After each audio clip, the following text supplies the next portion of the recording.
नमस्ते। महाभारत की कहानियों में ना कई परतें होती हैं। आज हम एक ऐसी ही कहानी की तह तक जाएंगे। एक कहानी जो है प्रेम की, वचन की और एक बहुत ही भयानक रहस्य की। ये कहानी एक राजा की है जो एक रहस्यमयी औरत से प्यार कर बैठते हैं, पर उन्हें ये बिल्कुल अंदाजा नहीं था कि इस प्यार की कीमत बहुत बड़ी होने वाली है। तो कहानी शुरू होती है एक नदी किनारे से। राजा शांतनु की नजर एक बहुत ही खूबसूरत स्त्री पर पड़ती है और बस वो अपना दिल हार बैठते हैं।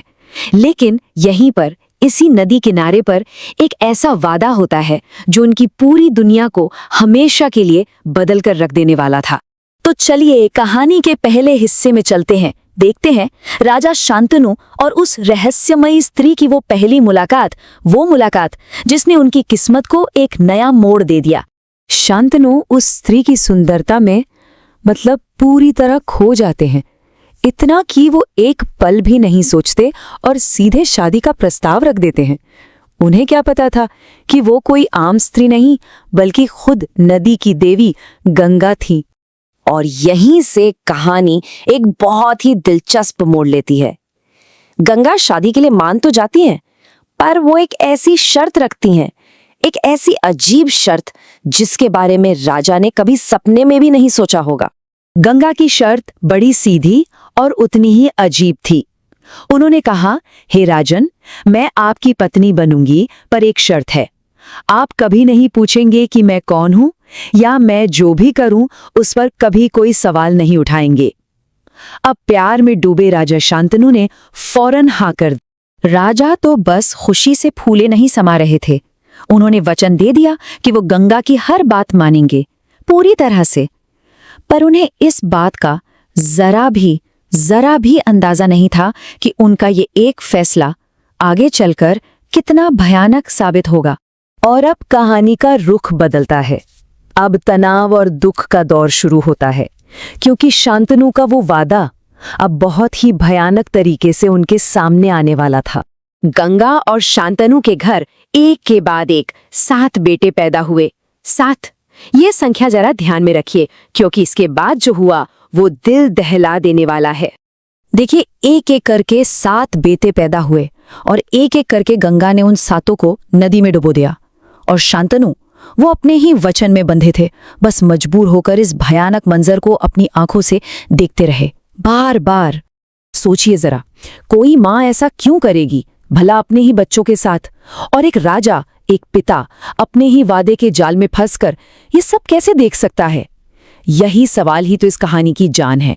लेकिन फिर 8वें बेटे का जन्म हुआ और इस बार राजा शांतनु का सब्र जवाब दे गया। उनका दुख, उनका दर्द उनके वादे पर भारी पड़ गया। जैसे ही गंगा उस नवजात शिशु को डुबोने के लिए आगे बढ़ी, शांतनु ने उन्हें रोक लिया। उन्होंने अपना वादा तोड़ दिया।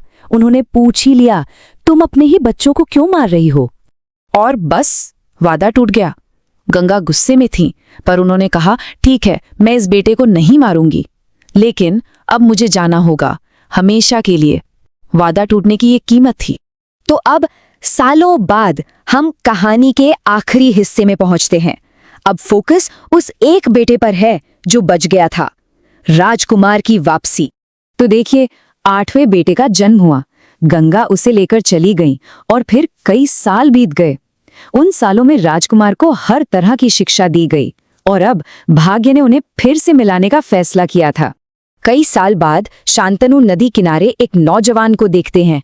एक ऐसा नौजवान जो अकेले ही अपने तीरों से पूरी नदी का बहाव रोक देता है।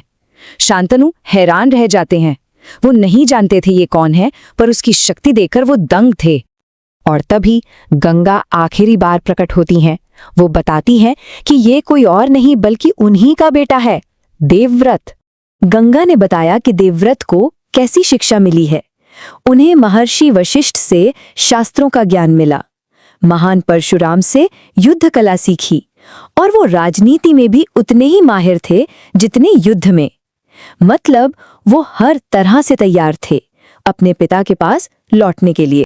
तो देवव्रत की ट्रेनिंग पूरी हो चुकी थी। गंगा ने उस पराक्रमी राजकुमार को राजा शांतनु को सौंपा और हमेशा के लिए विदा हो गईं। ये उनका आखिरी काम था।